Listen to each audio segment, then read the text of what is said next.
सबसे पहले तो मैं अपने तमाम दर्शकों को गणतंत्र दिवस की हार्दिक शुभकामनाएं देना चाहता हूं और यह कहना चाहता हूं, संविधान सर्वोपरि। संविधान से ऊपर कुछ नहीं है। मगर आज जो मुद्दा मैं आपके सामने लेकर आया हूं ना दोस्तों, वो मुद्दा बहुत दुखद है। इस वीडियो को देखिए। इस वीडियो में आप बागेश्वर धाम के धीरेन्द्र शास्त्री को देख सकते हैं और मंच पर उनके साथ हमारे फौजी हैं, हमारे सैनिक हैं। आप जानते हैं, जब ये वीडियो सामने आया था तब मुझे लगा था कि ये एआई जनरेटेड है, आर्टिफिशियल इंटेलिजेंस जनरेटेड है। मगर फिर मैंने देखा कि बागेश्वर धाम के ट्विटर हैंडल या सोशल मीडिया हैंडल एक्स पर यह वीडियो दिखाया गया है जिसमें धीरेन्द्र शास्त्री दिल दिया है जां भी देंगे ए वतन तेरे लिए हमारे फौजियों के साथ गा रहे हैं। आज सवाल हमारे फौजियों से है, जो व्यक्ति यानी धीरेन्द्र शास्त्री जहर उगलता है, आध्यात्म के नाम पर फ्रॉड करता है, बार बार हमारे संविधान का अपमान करता है, आप उसके मंच पर जाकर उसे सलामी दे रहे हैं। सबसे बड़ी बात, कई फौजियों ने इस बात पर आपत्ति दर्ज की है। जिनमें ऐसे कई फौजी हैं जो इस सरकार का समर्थन करते हैं, वो भी इस तस्वीर को हजम नहीं कर पा रहे हैं कि धीरेन्द्र शास्त्री जैसे शख्स को हमारे फौजी सम्मान दे रहे हैं, उसके मंच पर जाकर उसे सलामी दे रहे हैं। मगर इस बात पर कोई हैरत नहीं होनी चाहिए, क्योंकि याद कीजिए दोस्तों, कुछ दिनों पहले हमारे सेना प्रमुख जनरल उपेंद्र द्विवेदी रामभद्राचार्य को सम्मान देने पहुंच गए थे। जी हां, क्या यह तस्वीर भूल गए हैं आप? इसकी चर्चा कुछ देर बाद, मगर सबसे पहले मैं धीरेन्द्र शास्त्री की चर्चा करना चाहता हूं। यह वो धीरेन्द्र शास्त्री है, याद कीजिएगा, जब कुंभ मेले में लोग भगदड़ में मर गए थे तब इसने एक निहायत ही वाहियात बयान दिया था कि जो यहां मर जाता है उसे मोक्ष हासिल होता है। इस कदर संवेदनहीन बयान देना। इस व्यक्ति ने यह भी कहा था कि मैं गुरुकुल इसलिए बना रहा हूं और वहां वेद का पाठ इसलिए पढ़ाऊंगा ताकि आम हिंदू जावेद या नावेद ना बन जाए। इसके शब्दों में आध्यात्म नाम की कोई चीज नहीं है। अगर यह फौजी प्रेमानंद महाराज के पास जाते, उनके सामने सिर झुकाते तो बात समझ आती।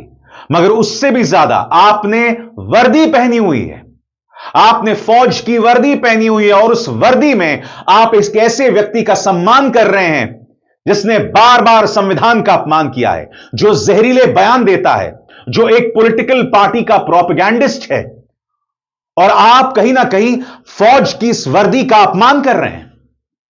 सबसे बड़ी बात, आप जानते हैं हमारे फौजी कोई भी ऐसा कदम नहीं उठाते हैं जो संविधान के खिलाफ हो, जो नियम कानून के खिलाफ हो। अगर वो फौज की वर्दी पहनकर ऐसा कर रहे हैं तो क्या उन्हें ऐसा करने की अनुमति मिली है? और सबसे बड़ी बात, यह मत सोचिए कि फौजियों के साथ इस तरह का गाना गाकर यह व्यक्ति हमारे फौजियों का सम्मान कर रहा है। बिल्कुल नहीं कर रहा है। अब मैं आपको 6 सेकंड का एक वीडियो दिखाता हूं, बिल्कुल अंत में देखिएगा। धीरेन्द्र शास्त्री फौजियों से कह रहा है मंच खाली करो। इस व्यक्ति की इतनी हैसियत कि यह मेरे फौजियों का अपमान करे। तुम्हें खुशी होनी चाहिए इस बात की कि फौजी तुम्हारे मंच पर आके तुम्हें इस कदर सम्मान दे रहे हैं। मगर यह व्यक्ति, देखिए दोस्तों, 6 सेकंड का वीडियो है, देखिए किस तरह से यह व्यक्ति हाथ दिखाता है कि चलिए अब बाहर निकलिए। पूरे स्क्रीन पर देखिए दोस्तों 6 सेकंड का वीडियो। इसमें आप देख सकते हैं, और मैं इसे बार बार आपको लूप पर दिखा रहा हूं, दोहरा रहा हूं उस क्लिप को। देखिए किस तरह से बागेश्वर धाम का धीरेन्द्र शास्त्री, जो सस्ता मैजिक करता है, वो देखिए किस तरह से हमारे फौजियों से कह रहा है मंच को खाली कीजिए, इशारा कर रहा है कि मंच से बाहर जाइए। जो लोग इस कार्यक्रम को देख रहे हैं, क्या यह हमारे फौजियों का सम्मान है? यहां कई सवालात हैं दोस्तों। सवाल हमारे उन फौजियों से, हमारे सम्मानित फौजियों से है कि आप अपनी वर्दी पहनकर मंच पर पहुंच गए। बगैर वर्दी के जानते तो किसी को पता भी नहीं चलता। मगर मुझे इस बात में इतना सा भी शक नहीं है कि इसके पीछे भी धीरेन्द्र शास्त्री का हाथ होगा। उसने कहा होगा कि अगर आप मेरे दर्शन करने आ रहे हैं तो अपनी वर्दी पहनकर आइए। मगर जो फौजी आए, उन्हें भी थोड़ी देर बाद कहा चलिए निकलो यहां से। आज मैं अपने फौजी भाइयों से एक सवाल पूछना चाहता हूं, यह व्यक्ति किस निगाह से आपको आध्यात्मिक दिखाई देता है? बताइए। यह व्यक्ति ऑस्ट्रेलिया जाता है और महंगे महंगे चश्मे पहनता है, क्या आध्यात्मिक लोगों का यह काम होता है?